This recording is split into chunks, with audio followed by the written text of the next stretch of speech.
سورة الطور. أعوذ بالله من الشيطان الرجيم. بسم الله الرحمن الرحيم. والطور وكتاب مسطور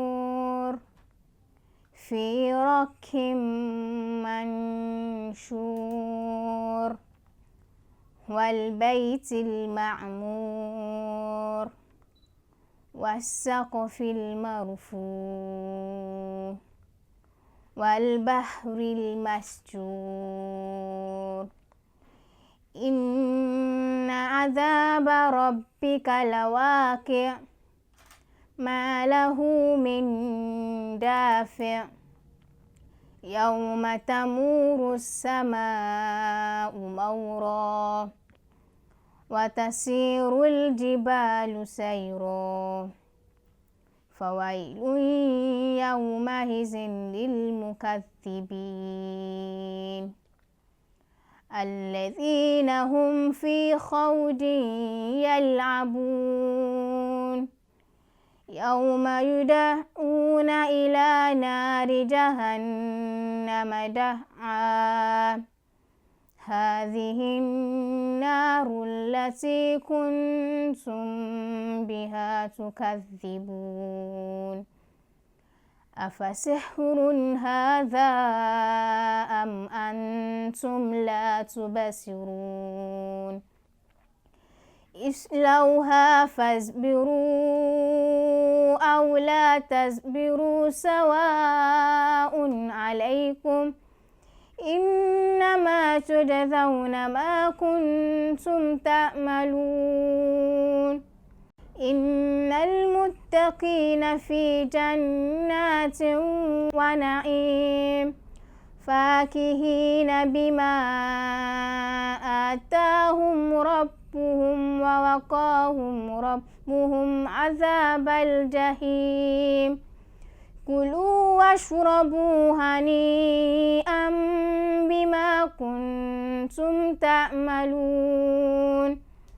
متكئين على سرر مصفوفة وزوجناهم بحور عين والذين آمنوا واتبعتهم ذريتهم بإيمان ألحقنا بهم ذريتهم وما ألتناهم من عملهم من شيء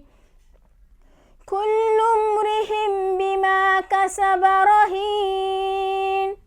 وأمددناهم بفاكهة ولحم مما يشتهون يتنازعون فيها كأسا لا لغو فيها ولا تأثيم ويطوف عليهم غلمان لهم كأنهم لؤلؤ مكنون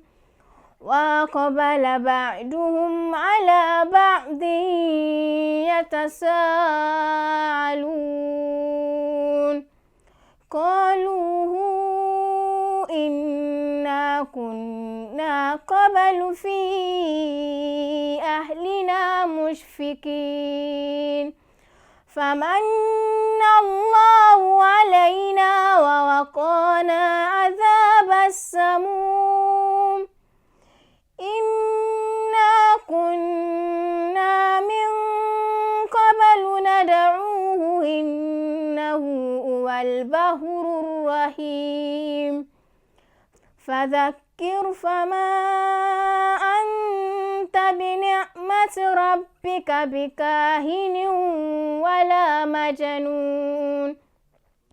أم يقولون شاعر نتربص به ريب المنون قل تربصوا فإني معكم من المتربصين أم تأمرهم أحلامهم بهذا أم هم قوم طاغون أم يقولون تقوله بل لا يؤمنون فليأتوا بحديث مثله إن كانوا صادقين أم خلقوا من غير شيء أم هم الخالقون أم خلقوا السماوات والأرض بل لا يوقنون